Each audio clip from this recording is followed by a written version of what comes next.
네, 안녕하세요. 12월 4일 새벽기도 시작하겠습니다. 기도하겠습니다. 은혜로우신 우리 아버지, 또 2024년 12월을 맞이했습니다. 그동안도 우리를 지키시고 인도해 주신 주님 앞에 감사를 드립니다. 이제 12월 남은 기간 동안에 올해 해야 될 모든 일들 잘 감당함으로 아름다운 열매로 하나님께 갚아드릴 수 있도록 은혜 베풀어 주옵소서. 세계 만방에서 복음을 전하는 우리 모든 선교사님들 오늘도 일일이 기억하시며 아버지여 그에게 영육간에 강건함 허락해 주셔서 주께서 맡기신 귀한 사명 잘 감당할 수 있도록 은혜 베풀어 주옵소서. 하나님 아버지, 또 연약한 중에 있는 성도들 긍휼을 베풀어 주옵소서. 주의 능력의 손으로 친히 역사하시고 어루만져 주시사 깨끗이 나음을 얻게 하여 주옵소서. 주님 앞에 오늘 하루의 삶도 의탁합니다. 감사드리며 예수님의 이름으로 기도드리옵나이다. 아멘. 네, 찬송가 255장 부르겠습니다. 너희 이제 흉악하나 255장입니다. 우리 예전 찬송가는 187장입니다. 너희 이제 흉악하나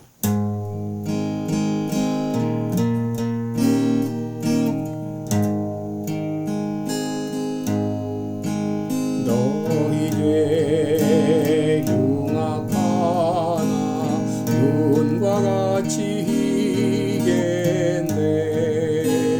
너희 죄 흉악하나 눈과 같이 희겠네.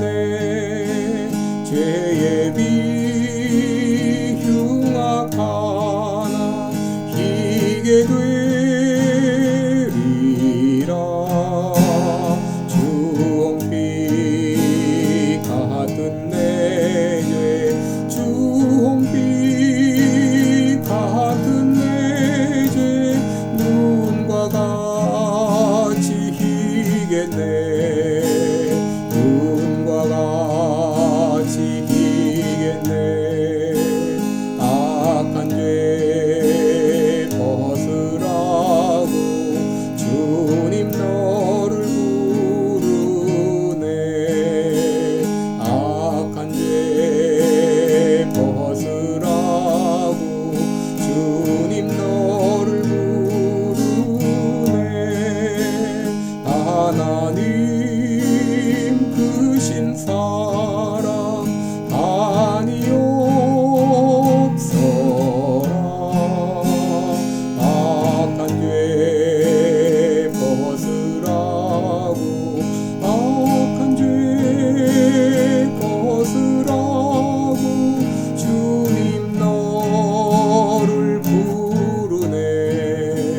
주님 너를 부르네. 너희 죄 사해 주사 기억 아니하시네.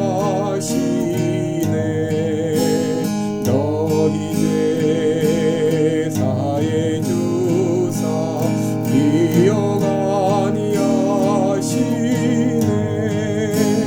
불쌍한 사람들아 오라 하시네. 너희 죄 사해 주사 너희 죄 사해 주사 기억 아니하시네. 기억 아니하시네.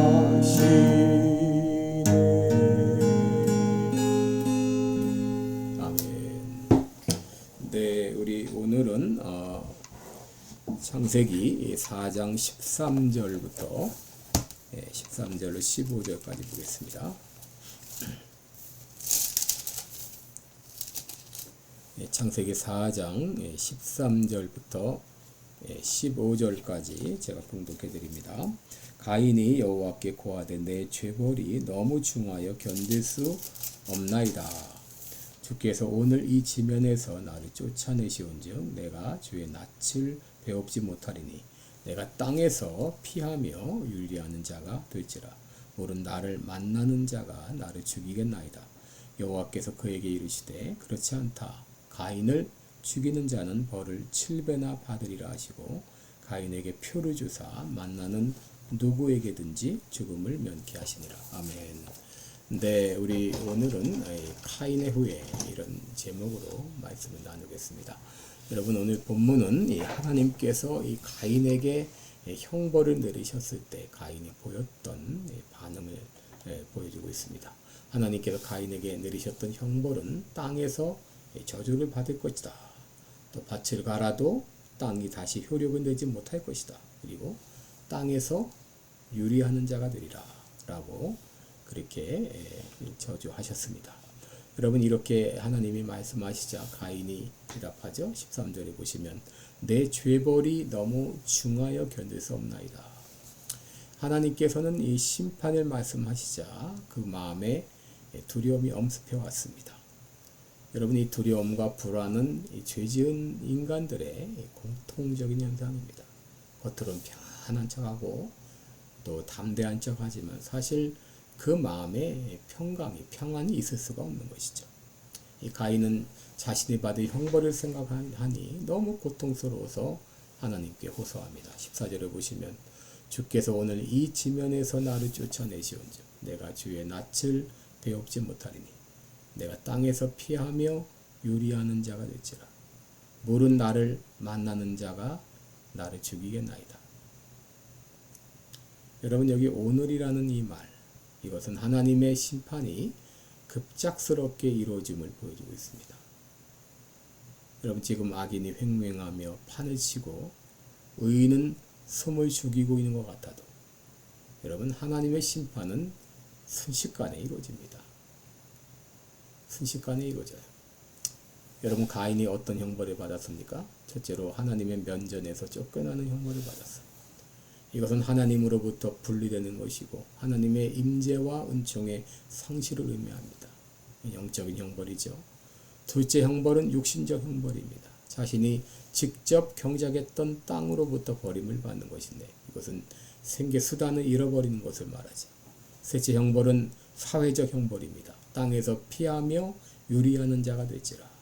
이 불안정한 삶을 말하고 그리고 마지막으로 정신적인 형벌을 말합니다. 물은 나를 만나는 사람이 나를 죽일 것이라고 하는 이 보복에 대한 이 두려움을 안고 살아간다고 하는 것이죠. 여러분 범죄자들은 누구도 믿지 못합니다. 보복당할 이 두려움을 가지고 살아갑니다.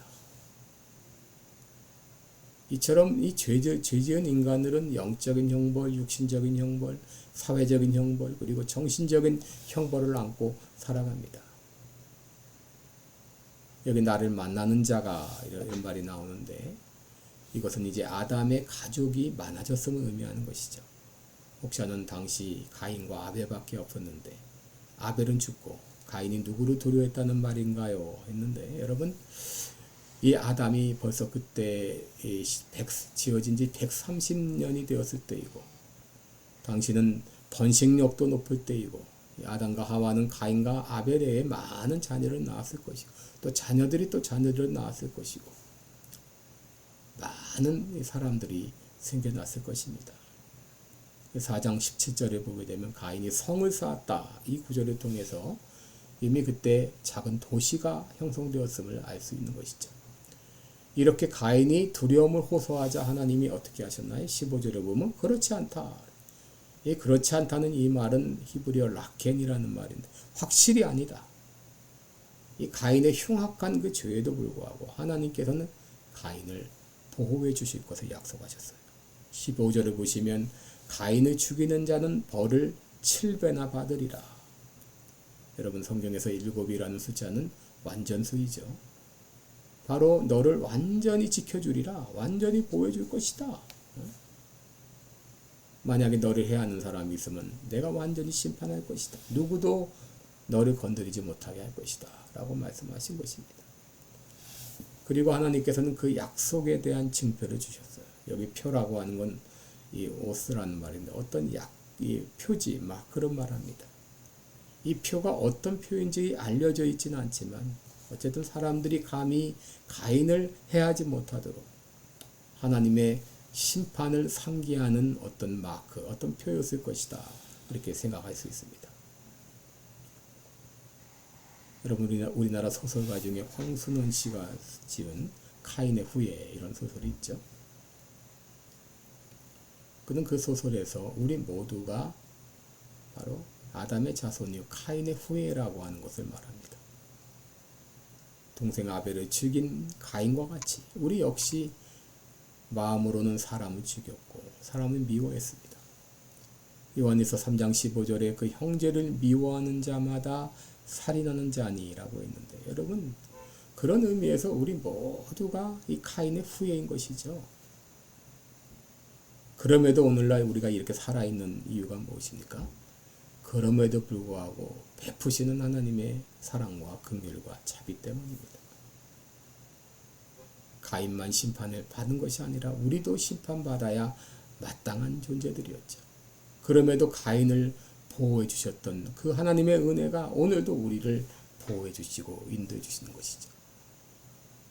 내가 받아야 돼. 내 죄로 말미암아 받을 영적인 형벌, 육신적 형벌, 또 사회적인 형벌, 또 정신적인 형벌, 이 모든 형벌을 예수님께서 십자가에서 다 담당해 주셨어요. 나 대신 담당해 주셨습니다. 그래서 누구든지 그를 믿는 자마다 멸망치 않고 영생을 얻게 하신다 라고 말씀하셨습니다. 여러분, 우리도 이 가인처럼 어떤 때는 죽이고 싶도록 미워하는 그런 사람이 있는지 모르겠어요. 그 사람에 대한 심판은 하나님께 맡기고 우리가 할 일은 사랑하는 일이죠. 그리고 가인과 같은 그런 흉악한 죄를 지은 나지만 하나님의 그 크신 사랑으로 인해서 오늘날 우리가 이렇게 살아 있습니다. 오늘 여러분 하루 종일 그 하나님의 은혜에 감사하고, 내가 미워하는 사람이 있다면 여러분 그 사람에 대한 모든 평가는 하나님께 맡기시고 그 사람을 사랑하게 해달라고 기도할 수 있기를 바랍니다. 기도하겠습니다. 은혜로우신 우리 아버지, 우리 모두가 카인의 후예입니다. 우리 모두 카인처럼 살인죄를 지었고 또 미움의 죄를 지었습니다. 마음에 미워하는 그런 마음을 가진 자마다 이미 살인한 자라고 말씀하셨습니다. 하나님 아버지, 주님이여, 이제 모든 미운 사람에 대한 평가는 주님께 맡기고 이제 우리가 할 일은 사랑하는 일인 줄 믿습니다. 사랑하게 하시고 오늘도 가인과 같은 나지만 그럼에도 불구하고 사랑하시는 그 은혜에 감사 감격하여 살아가는 그런 하루가 되게 해 주옵소서. 예수님의 이름으로 기도드리옵나이다. 아멘. 네, 여러분 오늘도 복된 하루 되시기를 축원합니다. 고맙습니다.